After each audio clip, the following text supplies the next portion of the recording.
When I very first opened up my cookbook, got it in the mail, opened it up, touched it, smelled it, that feeling's almost indescribable. It's like birthing a child without the physical pain.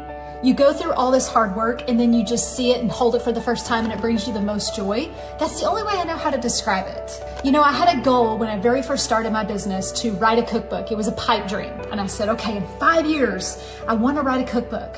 And I actually did it in 4 years. I just kept getting requests and I kept writing these recipes down and it just kept calling me, Shelley, put it in a book. So I did. And every recipe in here is anti-inflammatory. And I'm pretty proud of that. I think the most daunting thing about writing the cookbook was having to create the recipes over and over and over. I think every recipe in here went through at least 3 drafts. So it's not just sitting down and writing a book. It's getting in the kitchen, perfecting the recipe because I want you to like it. Then I also took all the pictures in the cookbook, me, every single one of them. My kitchen looked like a science lab for about 4 months. The biggest milestone was turning in my first round of edits to my book mentor. It was nerve-wracking because I was scared of the critiques coming back. And it was like